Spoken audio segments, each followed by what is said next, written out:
All right, so your holsters are not only comfortable because of the design, but you have a lot of adjustment, and that goes all the way back probably to the beginning of Harry's holsters.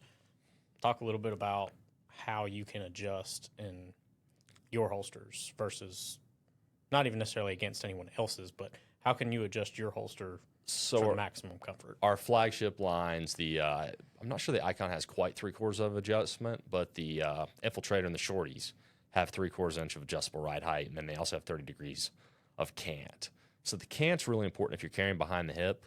You know, if you have a holster with 0-degree cant, it's not going to conceal nearly as well, and then your arm's going to have to torque much more to keep your hand straight. So it's a more natural draw stroke with a cant. So there's no reason if you're carrying behind the hip not to cant the gun unless you're carrying an optic, because a lot of times the optic will bottom out on the belt, so you can't get as much cant. We try to design ours at a nice sweet spot. Now, can you tuck the optic in the pant with the... Not really, no. Okay. There's people that have tried to cover the optics with a holster, but again, then you basically have a reverse claw. The pushing out. And it's pushing the grip of the gun out, yeah.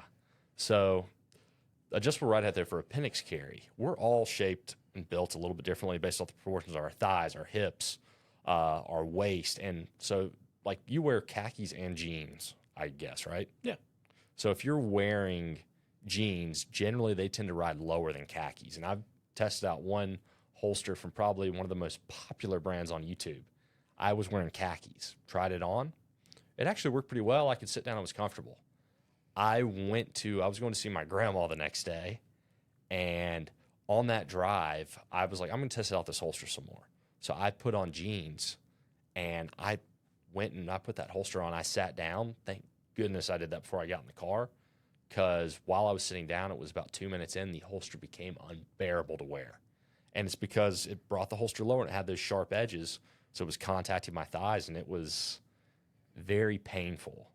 Yeah, that's the hardest part of wearing IWB is transitioning from sitting to standing and having that comfort, because you're not going to just stand the entire time you're wearing a holster. Yeah, and if you look at most holsters, they have that sharp edge built into it right underneath the trigger guard. That's why ours are very well rounded there. So it's going to sit there. You're going to feel it, but it's not going to be painful. And if it is painful, that's where you have that adjustable ride height. You can move it up or you can move it down, because another issue, it's either going to poke into your thigh or it's going to put a lot of pressure on your groin. So if it's poking your thigh, you probably need to move the holster up. If it's putting pressure on your groin, you actually need to move the holster down, because that moves the weight distribution down so it's not causing discomfort.